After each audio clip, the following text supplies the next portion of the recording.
一架車兩更制，早更夜更。一間司機佢一撻着條匙啫，車租氣錢500-600蚊皮費。喺個車度唯一要做嘅就係盡快爭取時間，揾多啲錢，翻去養妻活兒。都係衞生計嘅，初時都係啊。有時夜闌人靜揸住架車喺好似喺東朗啊，或者喺觀塘繞道望翻個景，哇！香港幾靚係嘛？真係有少少光榮感喺度㗎，見到香港咁靚真係。我哋呢個行業去到某朝一日，佢能夠令小朋友都可以作文寫我的志願係的士司機，咁我哋就成功啦。係，請問你邊度？柴灣翠灣村。好，翠灣村好。你都知啊？即係警察宿舍嗰度啊嘛。係啦，整人喺度兜入去。收到。我叫你嫲嫲，你放低個袋先再行。我叫阿達，係一個的士司機，咁亦都係一個的士管理人。咁就公餘時間咧就去工會度幫下手，做下啲義工咁樣。我今年60歲啦，係啊。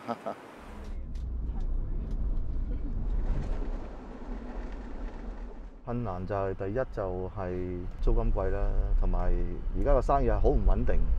咁你唔同打份工啊嘛，你打份工我2萬就2萬，15000就15000，我起碼有個預算啊嘛。你的士分分鐘3更窮就5更富，咁你老實講句啊，你養妻活兒有時真係幾凄涼啊！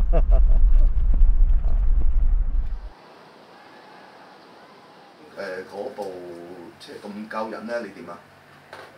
我明白。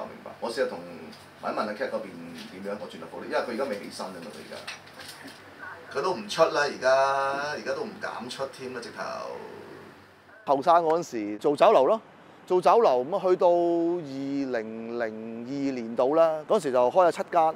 突然間有一次就衛生局去抽查嗰啲魚缸海水，發現咗其中一間咧有霍亂菌，賣埋報紙。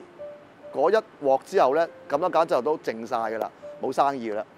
咁我嗰個咁啊拍檔咧，一見冇生意咧，攞咗啲錢咧就過澳門搏一鋪，一搏就搞掂咗，搞掂埋我。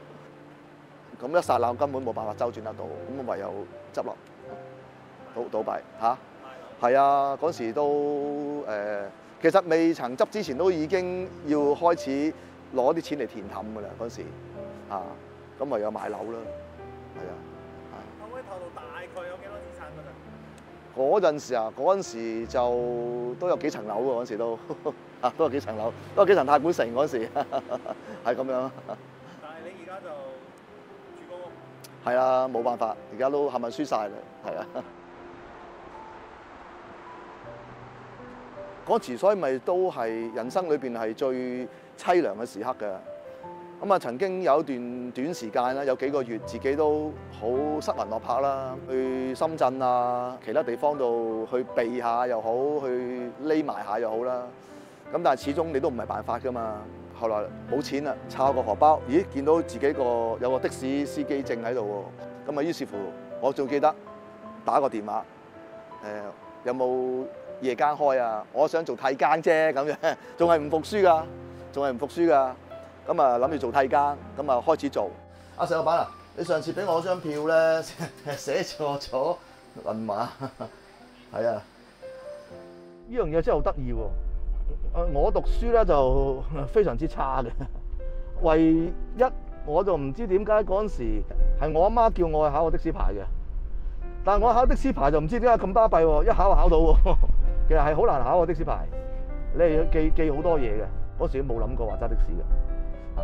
咁啊，後來估唔到真係呢個的士牌係可以真係養命嘅真係。其實好感恩嘅，因為而家話晒都有個竇，係嘛？雖然細啲，咁但係覺得真係都好溫馨，因為經過咗咁多風風雨雨啦，咁就調翻轉頭能夠成家人一齊整整齊齊，已經好開心、好感觸、好感恩㗎啦已經。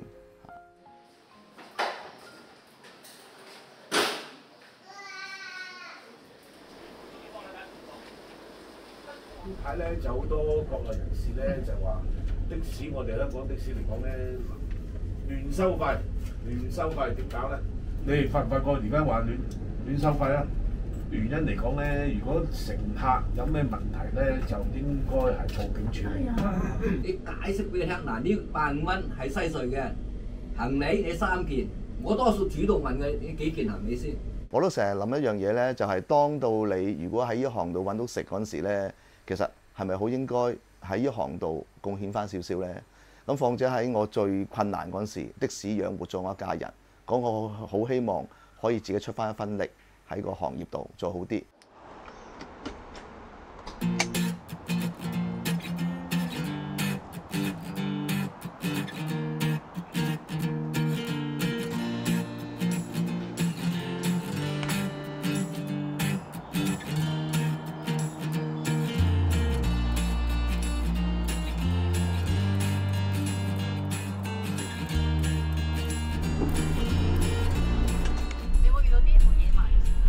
最野蠻嗰個就係佢自己講錯咗嘅地方，就講話喺皇后大道東嗰間酒樓，個車到皇后大道東揾嚟揾唔到，揾唔到之後跟住佢就喺度嘈啦，跟住就問佢攞嗰座酒樓嗰個電話打過去，原來先知道係皇后大道西嗰間酒樓啊！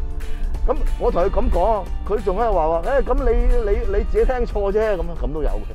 都有一個乘客，我最記得啊，就喺雲景道嗰位小朋友嗰陣時，日日逢星期1至5就大概係10點鐘過去車佢，就去黃竹坑嗰南朗山道嗰間加拿大國際學校嘅。佢媽咪初時同我哋唔係咁熟，咁就叫埋個賓妹一齊去，車得10日8日熟晒啦，知道我啊或者同埋我另外一個朋友冇乜嘢嘅，亦都唔使叫個賓妹啦，直接係我哋湊佢翻去。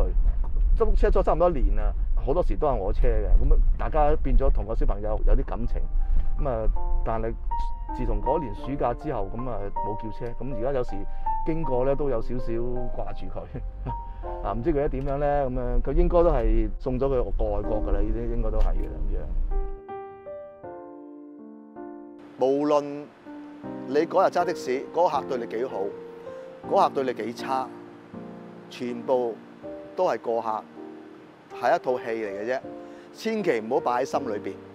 收工最緊要平平安安收咗工，將開心同唔開心嘅嘢擺翻落架車度。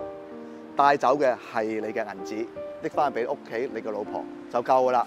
所有嘢唔好影響到自己嘅心情，就係咁樣。